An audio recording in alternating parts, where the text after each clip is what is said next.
we have today we have a very interesting topic. As you know, one of the projects that the Rotary Club of Kampala West will be working on this year is we want to implement a project that will address diabetes in children. So we thought that as a way to start to help all members of the club, Rotarians and friends, understand what this condition is all about, we thought we would have with us a panel discussion. And this panel discussion is going to feature members of our community who have had the lived experience of taking care of children with living with diabetes.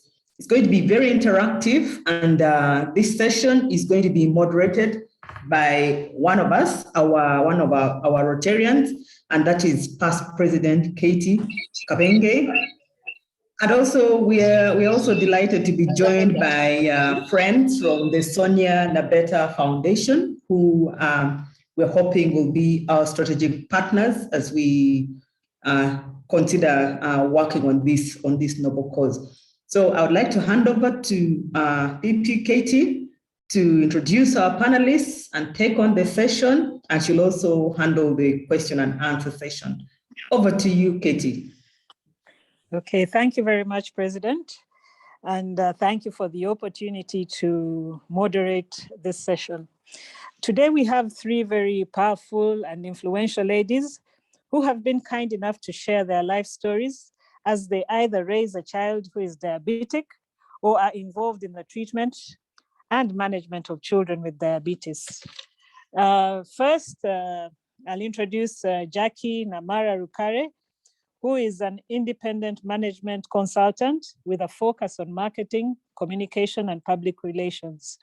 Her career spans over 20 years, with 15 years in senior management at Vodafone, Stanbic, and Airtel Uganda. She establishes and grows marketing and communication teams and departments, and has great interpersonal relationship skills. Her major interest is in health marketing and in educating communities for lasting behavioral change, especially in regard to diabetes in children. She holds a master's degree in business administration from the University of Technology, majoring in international business and marketing. And she's also a chartered marketer and fellow of the Chartered Institute of Marketing, UK, and Uganda Marketers Society and Uganda Advertising Association. Our other panelist is going to be Diana Nuamanya Taebwa, who is an experienced human resource professional with wide experience, both local and international, having worked for top institutions like National Water, URA, UNOC, and she has served as advisor for 7 African countries with the international charity Send a Cow. She currently works with Uganda National Oil Company as the HR in charge of performance management and learning and development. She is a member of the Chartered Institute of Personnel Development, UK. Our third panelist is going to be Dr. Susan Tusime, who is a medical doctor with experience spanning a little over a decade. She's currently working with IOM, the UN Migration Agency, as a migration health physician. Her role is to ensure safe human migrations of persons in the sphere of health, covering medical evacuations, escorts for treatment, and resettlement. She has worked with Aga Khan Hospitals, Makerere University, and Johns Hopkins University collaboration, USAID Ministry of Health partnerships. She has keen interest in non-communicable diseases, especially diabetes, and other diseases of cardiovascular origin. She holds a medical degree, postgraduate diploma in hospital and health management, and also a master's in public health from the University of Roehampton, UK. We'll start off with a question to Jackie. How old is your son now? And when and how did you get to know that he was diabetic? Over to you, Jackie.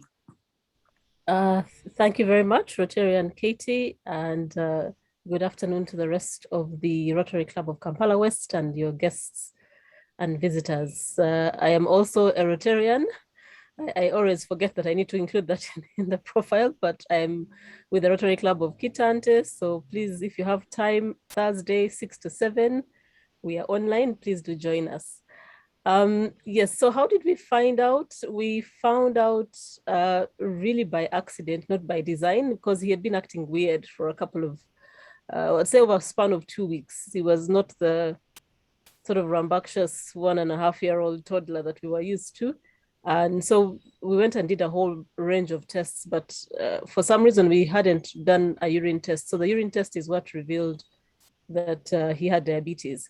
And yeah, that of course came as quite a shock, because at 1.5 years, the last thing that you're expecting to hear is that your child has diabetes. We typically associate it with older people, and it's usually type 2. So that was quite the revelation. He's now 13 years old, so we've been on this journey for about 12 years now. And the diagnosis is, I know Dr. Susan will explain the differences, but the diagnosis was for type 1 diabetes, which is the most common one for kids. But we also see a rise in type 2, and she'll explain the different types and who is at risk for them. Thank you very much, Jackie. Now I'll switch over to Diana. What symptoms did your daughter exhibit? Thank you so much. So I've been on this journey for, it's coming to 2 years in October. So my daughter was 9 when she was diagnosed with diabetes. The first symptom we noticed was extreme weight loss. She lost a lot of weight in a very short period of time. But well, we didn't even know what it was. We couldn't even explain it. And I cannot even say how many times we commented, me and my husband, that she's lost weight. But that is it. We could not even put our fingers to why she was losing weight, and we thought maybe because she's growing up. Then came a persistent cough. So she would cough, and then went to hospitals. They checked for the usual bacterial infection, viral infection, and they said she didn't have it, but the cough was not going away. And then finally, the tiredness set in. So she would wake up in the morning and she would be extremely tired, like, "Mommy, I have no energy to get out of bed." At the beginning, we were like, "Stop being lazy. Why would you be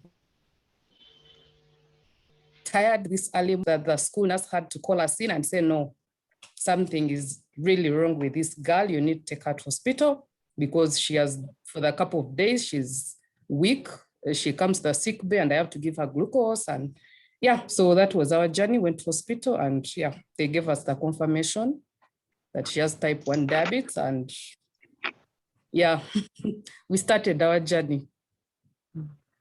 So still with you, Diana, how did your child cope with school before lockdown? We know that now they may be out of school, but was it the normal period that she would spend at school, or did you have to keep checking on her? Was there anything special you had to do for your daughter while she was in school?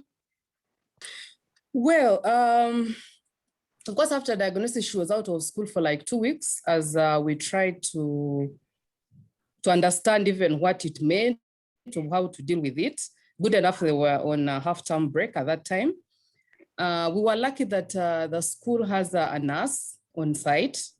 So once we had got our little knowledge that we had at that point, we went into the school, had a discussion with the headmaster, had a discussion with the teachers, got some resources that could give them a little bit of information on how she was going to manage or how we thought it was going to run. So it was a try and error time, if I may say, because even us, we didn't even know what to do. But because there was a school nurse, it was a bit easy, and the school was understanding. they took the time to really make sure that she's safe at school. The teachers looking out for different symptoms, maybe if she's running low or she's running high. Then we also, she was so brave and even surprised us that she could give herself her injections with 2 weeks after her diagnosis. So that made it easy. When she was at school, we were sure that she can administer her injection before she has her lunch. Then adjusting to the school lunch, well, that one was a bit hard and we still struggle with it, but we try not to exclude her so much from what everybody is doing, and make sure that we cover for what she has eaten at school so that she can try to have a normal life. So yes, it's not easy, but we are learning and we continue to learn more things as we go along. Thank you very much, Diana. I'll go back to Jackie. How has raising a child with diabetes changed or affected your own work routine? Well, it throws everything off balance, obviously. I was fortunate enough that at the time when we got the diagnosis, I was working with Stanbic Bank, and I had a very understanding MD and as well as the members of my department. So I basically had to sort of pull out of a lot of the social engagements for work, because in those first, I would say up to the first year, it's all quite a bit overwhelming because there's so much you have to learn, so many adjustments you have to make. And because we were dealing with someone so young, he couldn't articulate for himself what it is that he wanted. So we had to be the ones to observe his behavior and figure out whether he was having a high blood sugar situation or a low blood situation, and to distinguish between what would be a typical tantrum of a 2-year-old and what was maybe being caused by the diabetes. And so that it was quite a period of adjustment. And so for anybody or any families in this situation, especially at diagnosis, the support of your immediate family, friends, colleagues at work is crucial for helping you to cope. And so for me, just pulling back on quite a bit of the social obligations at work was helpful, because that allowed us to first focus on getting a routine sorted out, and then I could re-engage fully at that stage. So it depends. Some organizations are supportive, others are not so much, but we were fortunate in our experience that at least at Stanbic, I was really, really supported through that initial first 12 months. And those adjustments were made without me feeling like I was less than, a capable worker at work, but they understood I had the situation at home and it had to be managed as a priority to work. Thank you very much. I'll now move on to Susan. How common is diabetes in children? Is it something that we should be worried about? Thank you, Kati, and good afternoon to everyone, the guests and all the Rotarians. I'm glad to be on this platform, not just as a doctor actually, but I'm also a parent of a child with type 1 diabetes. So I feel like I can speak from both angles in relation to the disease. So basically, diabetes in general is not an uncommon condition. And over the past 2 decades, it's actually become more common. Diabetes in children, mostly what we commonly find is type 1 diabetes. And that's what my daughter has, and Namara and Diana's daughter have too. So type 2 is not uncommon either. And it's mostly labeled as a disease of lifestyle changes. So basically, the common say you hear about, people who are diabetic have maybe they're not good with healthy meals, they're not exercising. That's mostly related to type 2.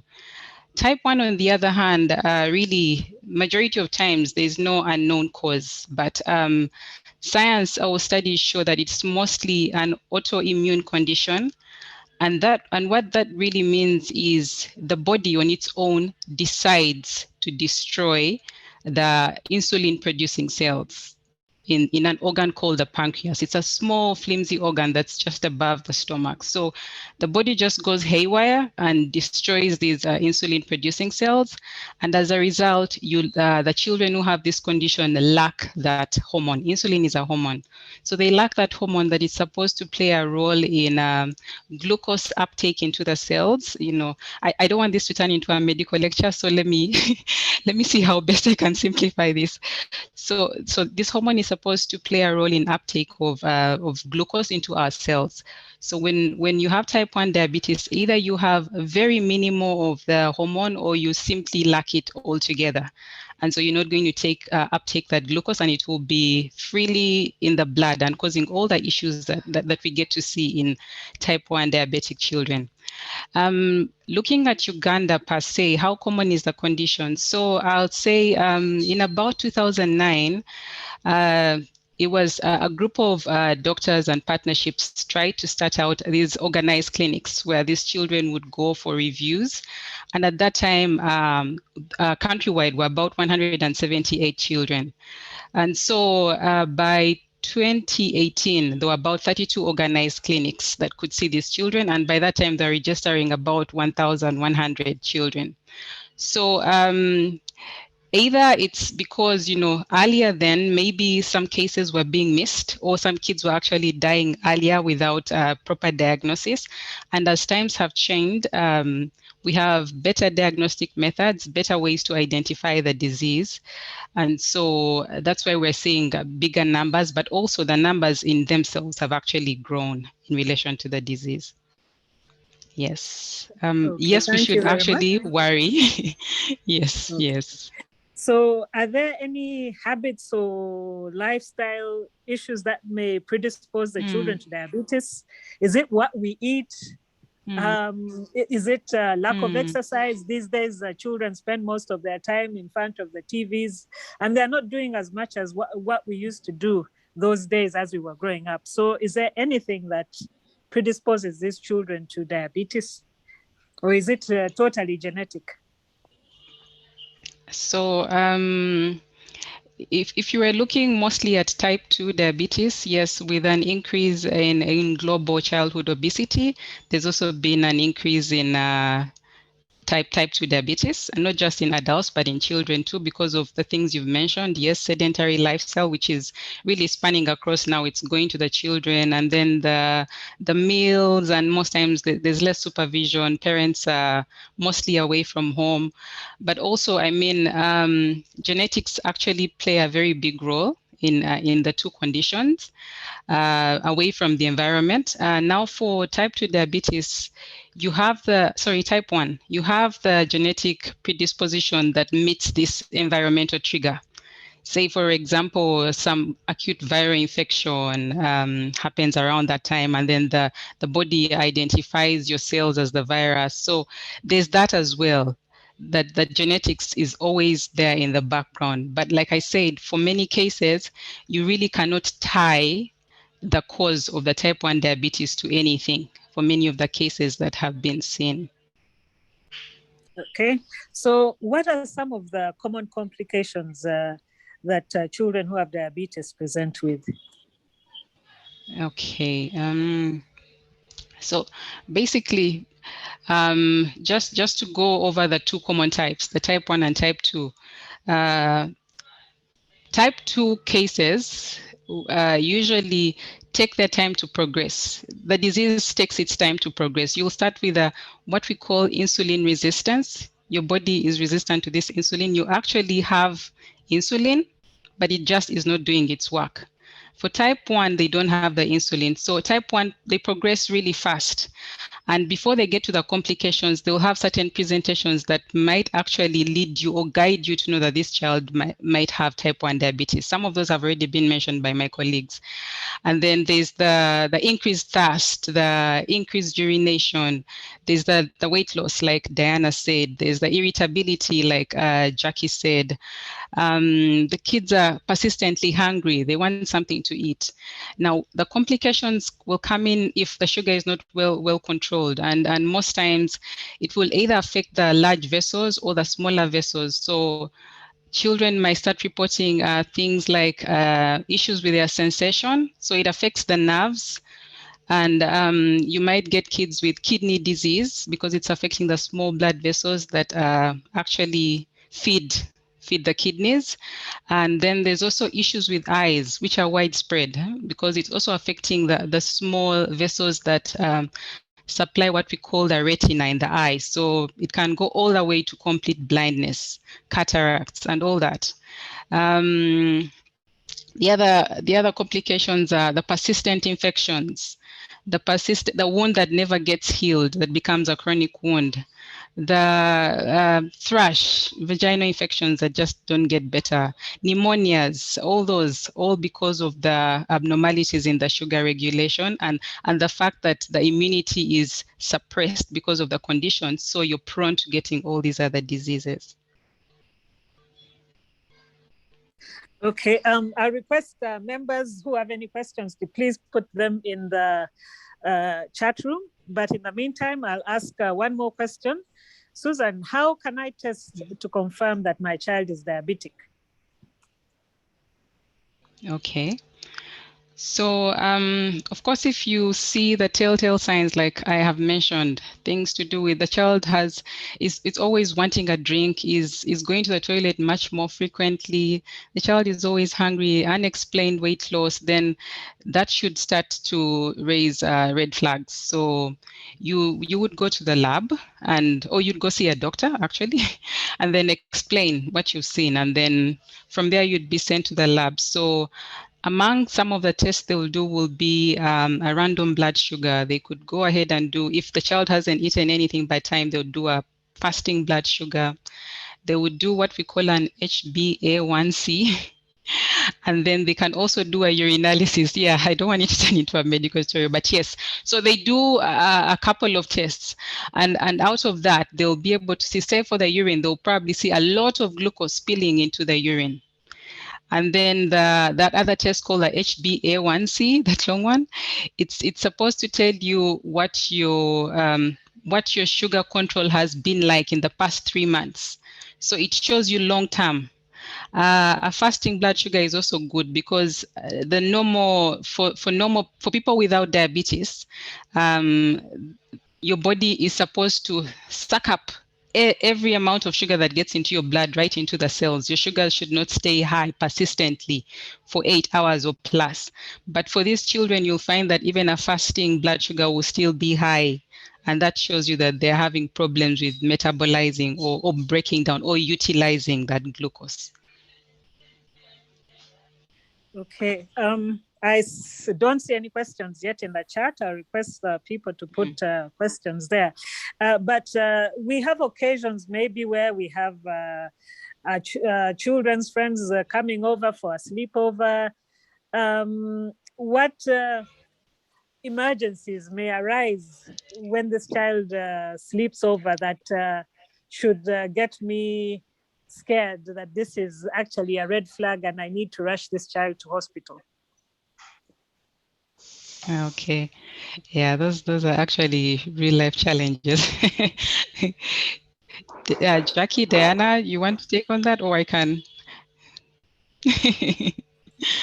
Well, because I believe mothers to diabetic children or mothers to children with chronic illnesses are in essence doctors on their own. You've experienced these things and you know them.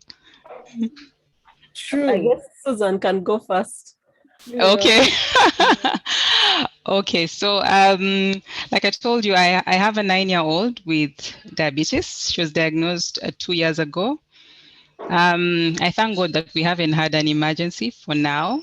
Yes, but yes, some of the emergencies include what they call a diabetic ketoacidosis. Sometimes they'll go into a coma, like they'll become unconscious because of the excess amount of ketones. They're called ketones. They're breaking down a fat to produce these molecules that get them into a kind of coma. The other emergency that happens is, whenever you have, it's been a challenge for me, whenever you have like a party or you have children sleeping over, your tenterhooks are high on what is going to be on the menu. And you're worried about what this child will have will eat and yet still have fun. You want her to have fun, but you still want to protect her. So sometimes what happens, you want to give a bigger dose of insulin to make up for, just in case she disappears and picks a lollipop, just in case she eats that icing sugar because she's tempted, she wants to. These are children, and this is what makes it very hard, because they're children and they still need to have a childhood. So the other emergency that usually emerges is I would say hypoglycemia. So simply put, hypoglycemia is when the sugar level really drops, and it can drop to a point where the child gets into a coma. Luckily for some of the children with type 1 diabetes, they will tell you when they get hypoglycemia. They'll feel certain things and they'll say, I feel shaky, I feel this. And so you will start to tell her this is what's going on.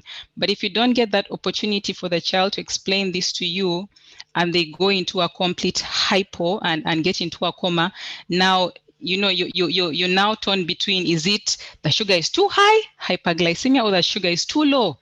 So you need to have to first measure the blood sugar for this child, and then decide on what the therapy will be. You really would rather hope it's the high and not the low, because the low is always harder to correct. The high is usually easier. So it can either be a low hypoglycemia because of an overdose of insulin. It can be a high hyperglycemia because of too much sugar. They had too much to eat because of this sleepover. They're so excited about having their friends around. Or it can be a coma because of, the hunger and then setting off into the ketoacidosis. Thank you. Maybe to add on to what Dr. Susan has said, yes, sleepovers, I think we are the ones who end up hosting people as opposed to because a lot of people, when they see a child in that condition, even for us, up to this day, I still panic and freak out, because now that he's older, we don't have quite the same sort of symptoms he had when he was younger. And there are times when he's what they call hypo-unaware. So his blood sugars have dropped. He's acting funny, but he doesn't recognize that actually his sugars have dropped that low. So it's a constant sort of observation to make sure that you can see the change from the usual behavior. But I mentioned earlier the importance of a good support network system. We were very fortunate that when David was diagnosed, at the same time, we had a very lovely lady who entered our family's lives called Rebecca. So Rebecca has been with us from day one. And so there are times when even I don't see it, but she'll look at him and say, no, there's this guy, there's something off, let me measure and see what's happening. And so you need to inform everybody around you about what to look for in terms of signs of the hyperglycemia or signs of the hypoglycemia, because sometimes they look the same and you can't tell. The only way you can tell is to take a measurement of blood sugar. And for younger kids, it's different. It's a bit difficult, because when he was in nursery school, there's that stage where you're thinking, is this a tantrum, or are we actually going through one of those episodes? So it's a constant learning and observation journey, if I can call it that. With time, you will be able to distinguish the two. And then being kids, they're also quite sharp. They will try and manipulate their diabetes to try and get certain things out of you by claiming they are low or they are high because they're looking for sympathy. But I always say, first test, then we can decide on the course of action. I'm not going to react just because you're telling me that you're feeling one way or the other. We need proof before we can make any adjustments.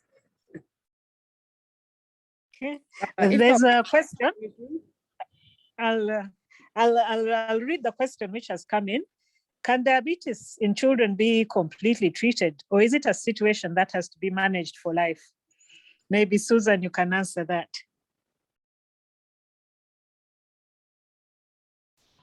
Thank you, Kati. So type 1 diabetes per se is a lifelong condition. You lack the insulin, you need replacement therapy, so it's for life. That's type 1 diabetes. Type 2 diabetes, depending on how early you are in the progression of the disease, people who initially just have insulin resistance, with exercise and diet and what you're able to get yourself back to norm. Yes, that's for type 2. But remember, most children, it's type 1. So yeah, it's not curable. Okay, another question is, are there any herbal remedies for treatment? Yeah. Can I not answer that one? Let me save Susan because she's in the medical profession. So Yes. You will be given all sorts of remedies, all sorts. I had things from the typical kadomola, which you don't even know what is in the concoction that they have mixed in there, to people who are offering prayers. Yes, we accept prayers, but I had people sending me all sorts of things, handkerchiefs that had been blessed by pastors and holy water and holy oil. And while it is well-intentioned, scientifically, the only thing that we know that provides us treatment for diabetes is insulin, diet, and exercise. No one has given us anything else that we can demonstrate with proof and evidence that they work. And the other thing about the herbal remedies, you have to remember there's a distinction between type 1 and type 2.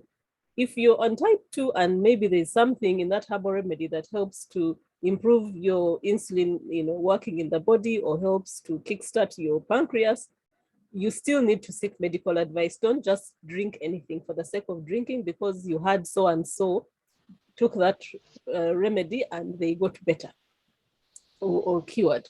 So for me personally, I stay away from the herbal remedies because I don't know what is in them, because we do have things that we know that have been tested over time. I mean, this year, if I'm not mistaken, we are celebrating 100 years of insulin. So something which has been working for 100 years, surely you should believe in that thing more than something which is, you don't know who made it, how they made it, what was the consistency or the standardization in the formulation. You just don't know. And some of these things, when they enter our bodies, they become toxins. So not only are you exposing your child to some unknown thing, but the risk of them getting into kidney and liver failure, because now they're absorbing some substances which you don't know what they are. Okay, yes. yes. Add on that.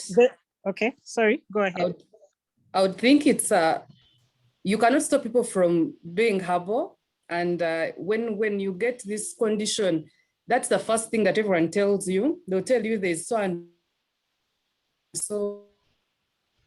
and so did this, but the most important thing is to remember that we are looking at a child or a person whose pancreas is basically dead. So it's not producing insulin, and there's no herbal medicine out there that can produce insulin or that can make that pancreas alive again to produce the insulin. So as much as people can say that maybe it will reduce your sugar levels, there are other risks that will be involved. Maybe it will wipe it completely and you find yourself that a child is suffering from hypoglycemia every time. They are low all the time. So it's something that people need to be careful and not just go because somebody has said the other person got treated. And those are very common. People come and say, I know my friend's mother was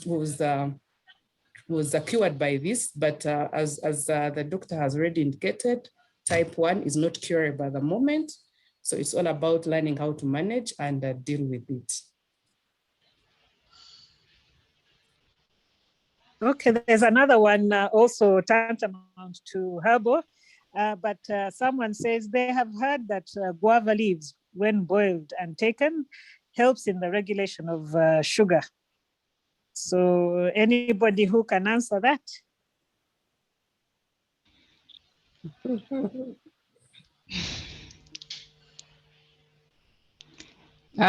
Okay, so you see, when it comes to diabetes, people need to know that there's more than actually two types, but the common ones that we know and we see are type 1 and type 2. So some of those remedies might work more for type 2, but when in type 1, if the issue is an absolute lack of insulin, unless whatever you're taking is going to produce insulin in the body, I don't think guava leaves do that. Exercise, on the other hand, will work for both of them because usually when you exercise, even when there's redundant glucose, sugar, let me use sugar because it's, more lay. When there's redundant sugar in the blood, the muscles will take it up. Muscles do not actually need insulin during exercise to take up the sugar. So even a type 1 diabetic child with an absolute lack of insulin or little insulin will still be able to indulge and get the benefits of exercise, which is the same thing with a type 2 diabetic person who many times it's more related to lifestyle. The exercise will also be beneficial. Same thing applies to the diet, because at the end of the day, the diet is the calories. The calories are the source of the sugar. So this is also scientifically proven, and the diet will work for both of them. Yes, so the guava, back to the guava leaves. For type 1 diabetes, I don't think guava leaves produce insulin, so they will not work for diabetes in children, which is type 1, which is the commoner diabetes in children. I'll request Bernadette to please ask your question. Bernadette, PP Bernadette, please ask your question. Okay, I had,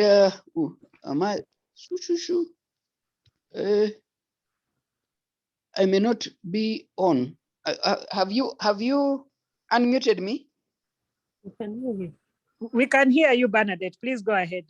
Okay, I was wondering, there has been transplants of several parts of the bodies. Has there been any attempt to transplant pancreases?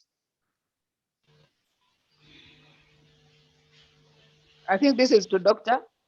Over to you, Susan. So I am not so certain about that, but I know in regard to having something close to an artificial pancreas, the farthest we are lately is in terms of having an insulin pump. And remember, it's not even the whole pancreas that plays a role in glucose metabolism. It's really those particular cells, those beta cells that should be transplanted, or should be, what's the other thing that they've been doing? That's like cloning. Yes. Stem cell. It's Those particular ones. But for now, the advances in technology, the far we've come is insulin pumps, and even insulin pumps over the years have actually been upgraded, because initially it was just the insulin pump, and now we get insulin pump with glucose sensors. So it gets better and better. I will say the disease has garnered a lot of public health significance, because with management and control of sugar, the kids should be able to live a good quality of life, their full life. Yes. So about transplants, no, I don't think, no, it's not been successful, or it's not happened. Yes. Still at the experimental stage. I know there are studies in the States and Europe where they've been transplanting the islet cells that we talked about.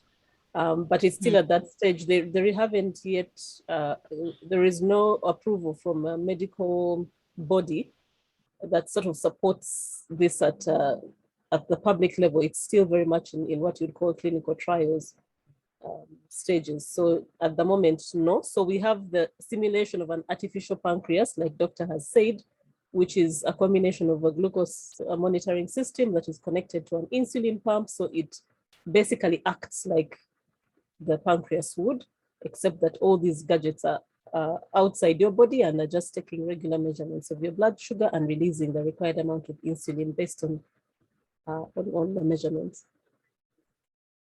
Okay, I'll ask Peter Mulira to please ask your question. Then I'll later call upon Ophelia to say a few words.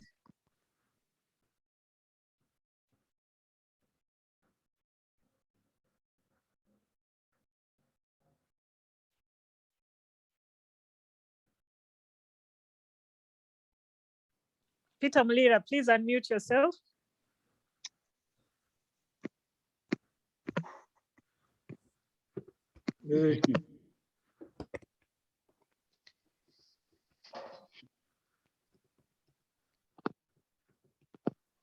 Peter, you're unmuted. Please talk. I wanted to ask about type 4, but I think Ophelia will talk about it. Okay. Can you hear me? Yes, Peter, we have heard. I'll now call upon Ophelia to please say something. Ophelia Nabeta. Thank you, Peter. I'll call upon Ophelia now to say something.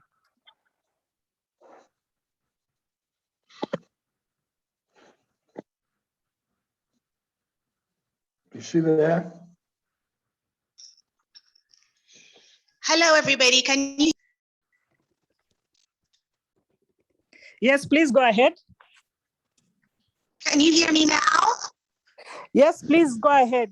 We'll give you 2 minutes because we're running out of time. Hello. Please go ahead. Can you hear me now? Yes, please go ahead. Okay, you forgive me. I'm unable to do video because I'm up country with a very poor network, and if I turn the video on, I'll completely lose bandwidth. So basically, my name is Ophelia. I'm with the Sonia Nabeta Foundation. We are a small but powerful local NGO that serves children with type 1 diabetes from low-income households in Uganda and sub-Saharan Africa. I don't know how much time we have, but I had our programs manager for special initiatives also available, who was going to take us through a short presentation. Do we have time for that or no? Unfortunately, we are running out of time because we have only 10 minutes to end the session, and we have one more question. We have one more hand up.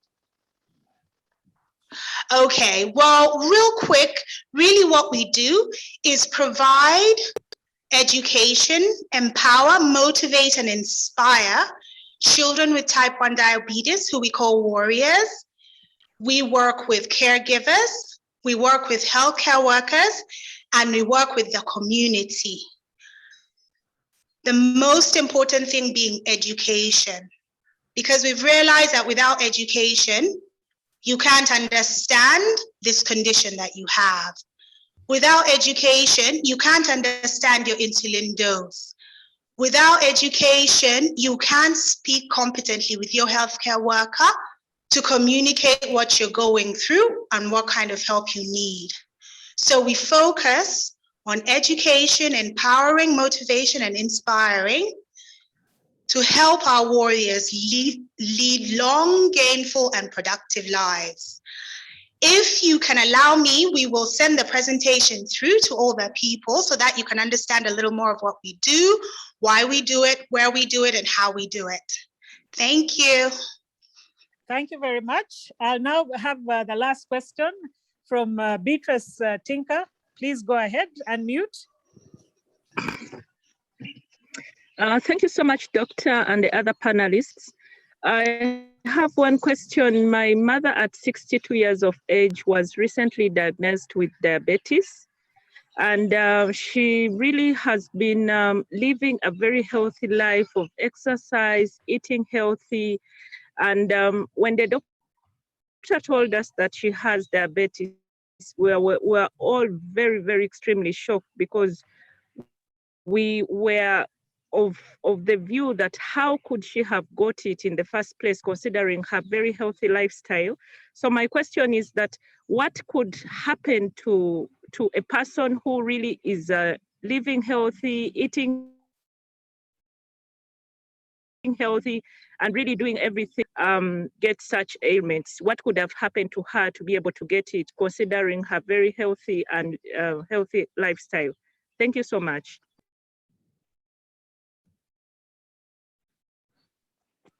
Susan, I think you can still answer that, even though it is not to do with childhood diabetes. We'll give you a minute to finish that. Okay. So just a disclaimer, I'm not really a diabetes specialist, but I'll say this. I think this, like I said, there's not only type 1 and type 2, there are other types. And I think, was he called Peter Mulira? Was alluding to another type, type 4, which is commonly seen in the more elderly people who don't actually have the findings, the typical findings we see with the type 2 people who have maybe they're overweight or obese, basically poor lifestyle choices. So there's different types, and that I've seen them say it's something to do with the T cells, something to do with immunity, and someone has resistance to insulin. So like I said, it's not just the type 1 and 2 that we know, but there are also other types. And when you see an endocrinologist, they are able to do lab tests that will tell you what type of diabetes the person actually has. They can explore that further and tell you what type of diabetes that person has, and then eventually tell you how to manage it in that regard. That's my simple answer to that. Thank you very much, Susan. Thank you. You're welcome. I'll send it now back to President. Over to you now.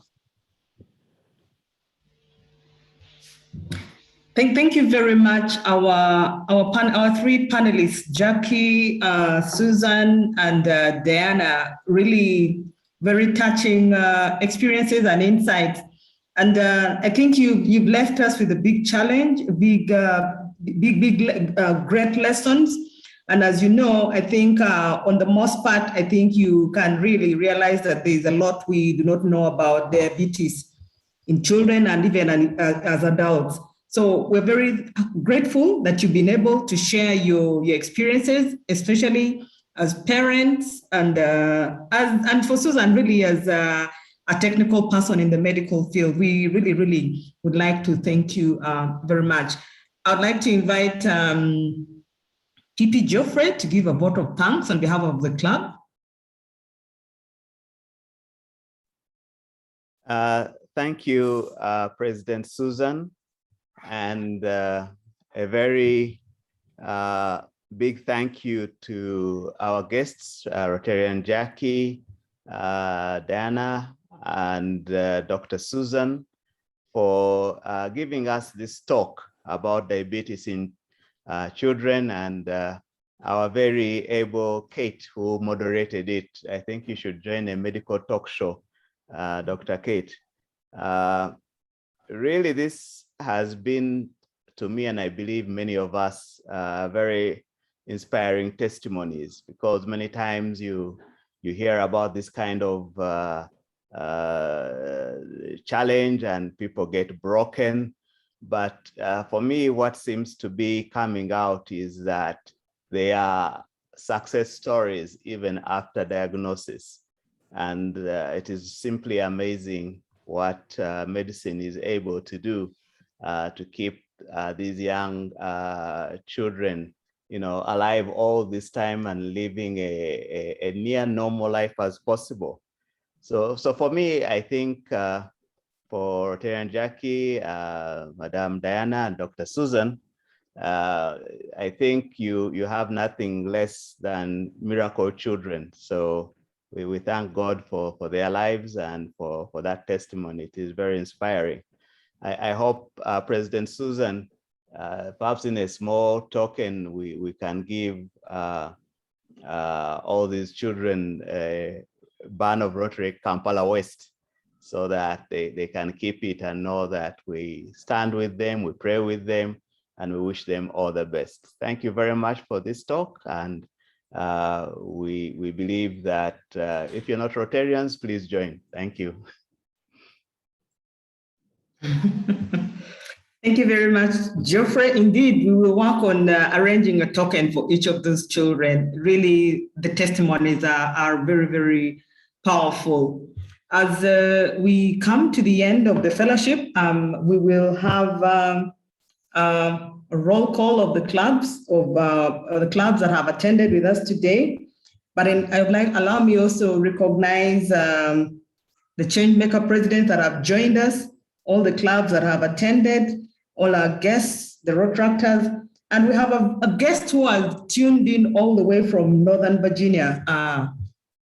Michael, I don't know that he's a Rotarian or not, but thank you for joining us from so far away. And I'd like to invite Anthony Usura. Are you online? Yes, President, I'm online. Okay, can you give us a roll call of clubs, and we'll have Jesse give us the final toast. Thank you, President. Here, the following clubs have visited us: Rotary Club of Chitante, Rotary Club of Najera, Rotary Club of Kampala South, Rotary Club of Namasuba, Rotary Club of Nkumba, Rotary Club of Sunrise Kampala, Rotary Club of Bwebadja,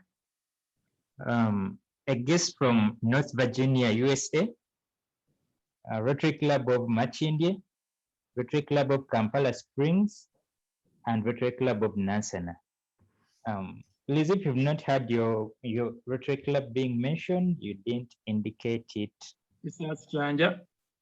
Chanja, And I think Port Bell. Port Bell. Someone else to shout out his or her club.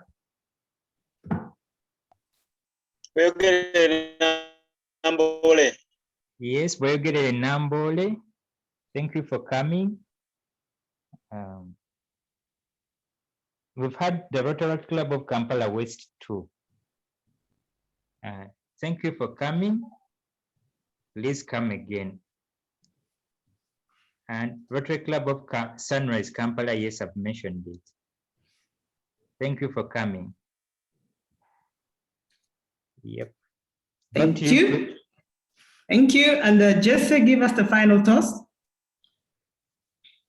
President, let's prepare to toast, and we'll straighten our jackets as we toast for the inspiring, the informative, and the insightful session that we have enjoyed through an amazing panel of ladies this afternoon. We toast to Rotary International. Rotary the world over. Rotary the world over. Rotary the world over. Thank you everyone for coming. Thank you, Dr. Susan. Thank you, Jackie, and thank you, Diana, for joining us this afternoon. Members as well, those who want to meet and greet, we have a few minutes left before we close the call. You can feel free to unmute and greet each other.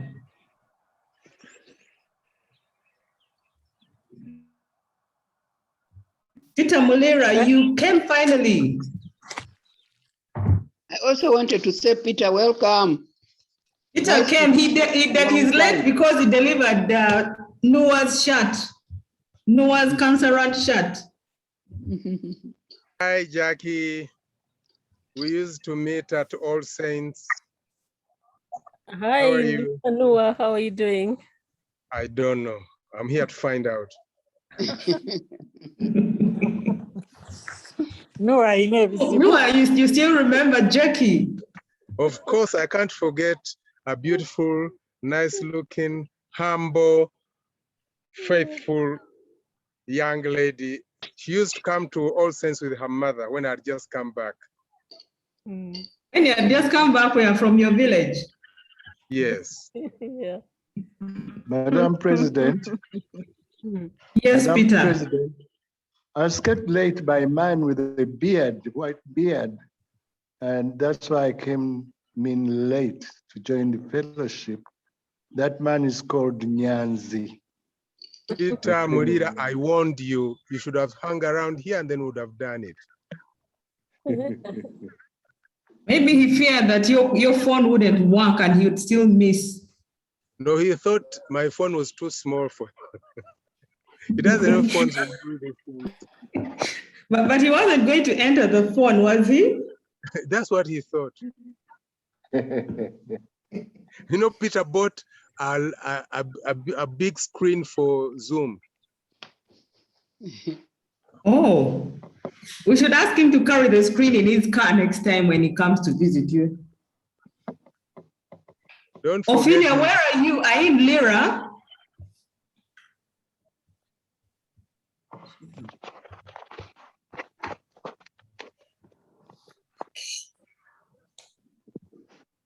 So members, I'll end the call and have a good afternoon, everyone.